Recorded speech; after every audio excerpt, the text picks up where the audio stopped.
আসসালামু আলাইকুম এভরিওয়ান। আজকে আমি এসেছি পূর্বাঞ্চলে 15 নম্বর সেক্টরে ফারুক মার্কেটে, যেখানে আপনার ফিশ ফ্রাই এবং বিভিন্ন ধরনের মাছের সমাহার এখানে আছে। তো আজকে এই খাবারগুলো রিভিউ করার উদ্দেশ্যে আমি এখানে এসেছি। আজকে আমার সাথে এসেছে আমার ফ্যামিলি, আমার ছেলে এবং আমার মেয়ে এখানে নিয়ে আসছি আজকে এই ফুডগুলো রিভিউ করার জন্য। তো সঙ্গে থাকুন, দেখতে থাকুন।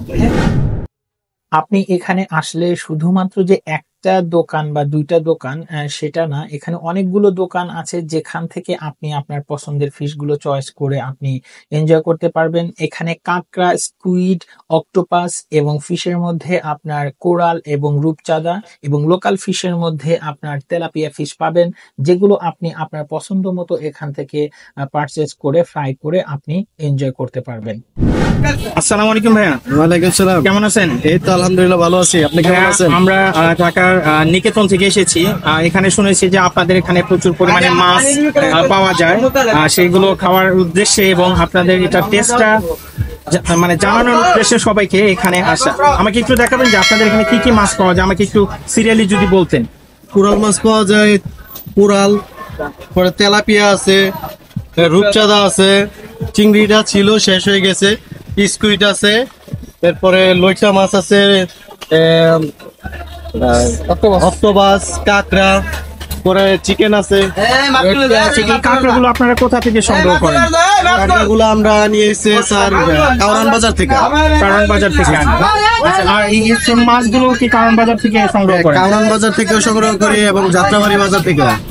আচ্ছা, আপনারা এখানে এই মাছগুলো কি কেজি হিসাবে বিক্রি করেন? হ্যাঁ জি, কেজি। কত করে কেজি বিক্রি করেন? এটা আমরা 1000 টাকা কেজি বিক্রি করি। মানে এটার মধ্যে কি আপনার মানে রান্নার খরচ? রান্না খরচ সহ 1000 টাকা কেজি। 1000 টাকা কেজি। আর যে অক্টোপাস গুলো যে দেখতে পাচ্ছি, এই অক্টোপাস গুলো কত করে কেজি বিক্রি করেন? অক্টোপাস গুলো স্যার পিস হিসাবে বিক্রি করেন। 100 টাকা পিস। 100 টাকা পিস। মানে এটার রান্নার প্রসেসটা কি, মানে কিভাবে রান্না? এটা তেলে ভাজা রিং ফ্রাই খেতে পারবে এবং বারবিকিউ খেতে পারবে, কয়লায় পোড়ানো। ওকে ওকে। দেন হচ্ছে আপনার এটাও সেম, তেলে ভাজাও খেতে পারবে এবং রিং ফ্রাই ওই বারবিকিউ খেতে পারবে। ওকে। আর দেন হচ্ছে লটটা যেটা আছে, লটটা ফ্রাই। জি। এটা কিভাবে করেন? এটা শুধু ফ্রাই। এটাও ফ্রাই করে? হ্যাঁ, এটা শুধু ফ্রাই। এটা কি কত টাকা কেজি, নাকি এটাও পিস হিসেবে? এটাও পিস 50 টাকা পিস। 50 টাকা পার পিস। হ্যাঁ। আর স্কুইডটা এটা অক্টোপাসটা সাইজ অনুযায়ী ছোট বড় সাইজ অনুযায়ী।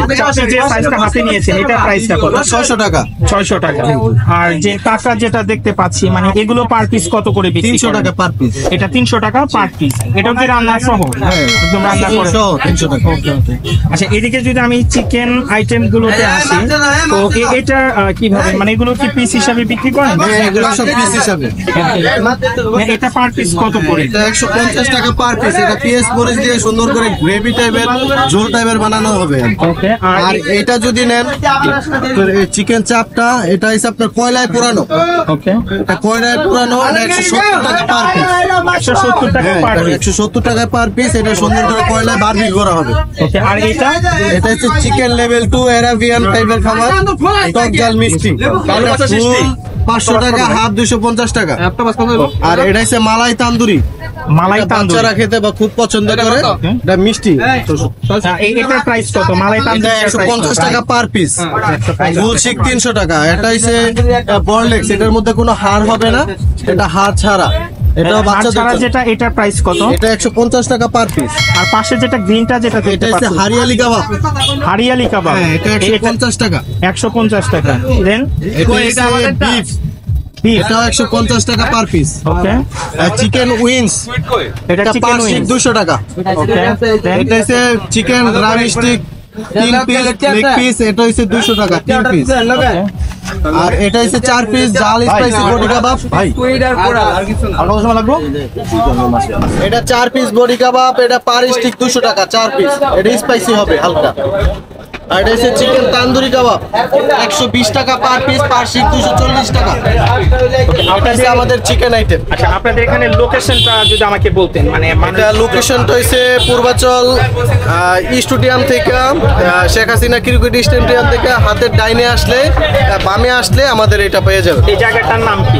এটা হচ্ছে পূর্বাচল ফারুক মার্কেট। ফারুক মার্কেট। এটা হচ্ছে আপনার 12 নম্বর সেক্টর পড়ছে ইকো পার্কের সাথে। ওকে, থ্যাংক ইউ। হ্যাঁ। ঠিক আছে।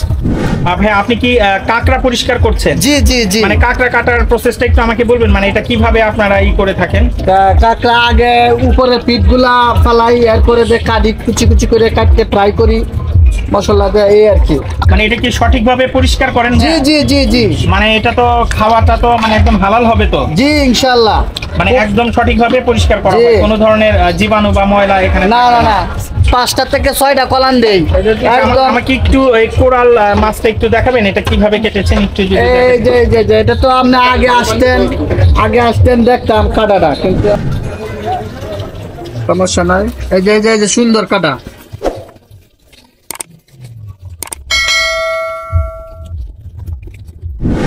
এগুলো কি স্কুইড? জি ভাই, এগুলো মানে এটা কি রিং সাইজ করেছেন? জি জি। আমাকে একটু দেখাবেন রিংটা একটু কিভাবে করেছেন, একটু ধরে একটু দেখাবেন? এই জি। আচ্ছা, এটা কি ফ্রাই হবে? জি, এটা ফ্রাই হবে। আর ওটা যেটা কাটছেন এটা কি? এটাও ফ্রাই হবে। এটা মানে এটা কি লোটা মাছ? লোটাটা কি একদম ডাইরেক্ট ফ্রাই হবে নাকি এটার সাথে ময়দাটা দিয়ে ইউজ করা হবে? এটার সাথে মজা ইউজ করা হবে। ময়দা ইউজ করা হবে না? জি। ফিশটাকে আপনি বারবিকিউ বা এটাকে ফ্রাই যেভাবেই খেতে চান না কেন, এটাকে যদি আপনি টেস্টফুল করে খেতে চান তাহলে আপনার পূর্ব শর্ত হচ্ছে এই ফিশটাতে সঠিকভাবে মশলার যে মিশ্রণ আছে সেটা সঠিকভাবে করা হচ্ছে কিনা এবং মাছের প্রত্যেকটা অংশে ভেতর অংশে এটা পৌঁছাচ্ছে কিনা সেটা এনশিওর করতে হবে। So I will suggest you যে এইটা আপনাকে ফিজিক্যালি প্রেজেন্স থেকে এটা আপনাকে এনশিওর করে নিতে হবে, দেন আপনি এটার আসল যে টেস্ট সেটা আপনি পাবেন। আমার ফিশটা অলরেডি বারবিকিউ করার জন্য রেডি হয়ে গিয়েছে, তো এটা এখন কয়লায় পোড়ানো হবে। পাশাপাশি আমি আপনাদেরকে এই বারবিকিউ প্রসেস সম্পর্কে কিছুটা ধারণা দেব ইনশাল্লাহ। আচ্ছা ভাই, এটা দেখতে পাচ্ছি আপনার এটা কোরাল ফিশটা, এটা কোরাল ফিশ, এটা কি বারবিকিউ হচ্ছে? জি জি, এটা কয়লায় বারবিকিউ হচ্ছে। কয়লায় বারবিকিউ করা হচ্ছে। আচ্ছা, এটা মানে কি কি মশলা ইউজ করেন আপনারা এটাতে? এটাতে আমাদের বাজারের কোনো মশলা না, এটা আমাদের পার্সোনাল মশলা আছে। মানে আপনারা হোমমেড সব? হ্যাঁ হ্যাঁ হ্যাঁ, জি জি। আচ্ছা, সবকিছু আমাদের হাতে বানানো। এটা কতক্ষণ পোড়াতে হয় এখানে? এটা 25 মিনিট কয়লায় পোড়াতে হয়, 25 থেকে 30 মিনিট। 25 থেকে 30 মিনিট। তার মানে এখানে যেই খাবারগুলো তৈরি করা হচ্ছে সবই হচ্ছে আপনার কয়লাতে আপনাদের কয়লাতে, সরিষার তেল দিয়ে সবকিছু কয়লাতে ভাজা হয়। সরিষার তেল আপনারা ইউজ করেন? সয়াবিন বা অন্য কোনো তেল আপনারা ইউজ করেন?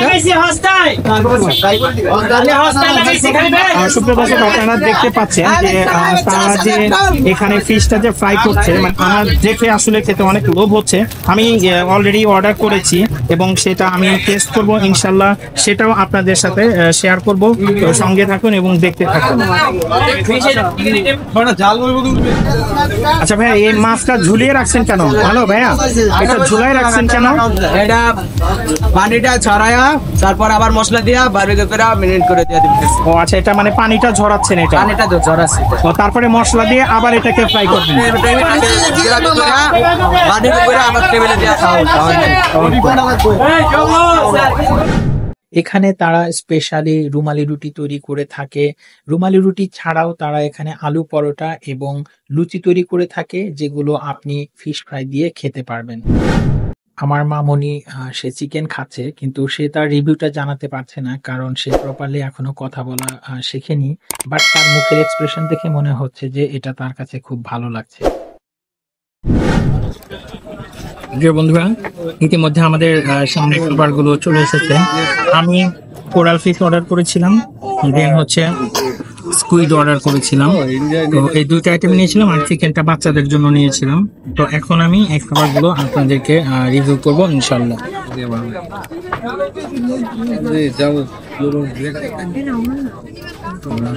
স্কুইডটাতে তারা লেমনের রস দিয়েছে মেবি, যেটা একটু অন্যরকম টেস্ট মনে হচ্ছে। আর সাথে উপরে কিছুটা বিট লবণ ইউজ করেছে, যেটা মানে টেস্টটাকে আরো একটু মুখরোচক করেছে এবং ভালোই লাগছে আমার কাছে।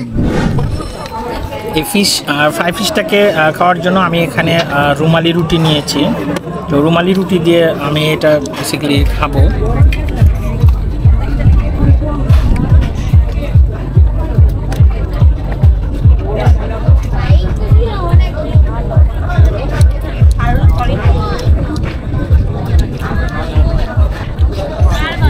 ঝাল লবণ এটা ঠিক আছে, অ্যাজ ইউজুয়াল অ্যাভারেজ মনে হচ্ছে ঠিক আছে এটা, বাট মাছটা আরেকটু ফ্রাই হলে মেবি আমার কাছে ভালো লাগতো, কারণ এখানে দেখা যাচ্ছে যে ভিতরে এটা মশলাগুলো ভালোভাবে এখনো এটা হয়নি, এটা আরেকটু পোড়ানো প্রয়োজন ছিল, বাট মশলার সংমিশ্রণটা ঠিক আছে, বাট এটাকে আরও 2-4-5 মিনিট এটাকে আরেকটু পোড়ানো হলে এটা টেস্টটা আরও ভালো হলেও হতে পারতো, বাট এটা একটু কম পোড়ানো হয়েছে, যেটা আমি দেখতে পাচ্ছি এখানে মশলাগুলো এখনও এগুলো পোড়ানো হয়নি ঠিক মতো, এবং মশলাটা এখনও এখানে কাঁচা আছে মনে হচ্ছে আর কি।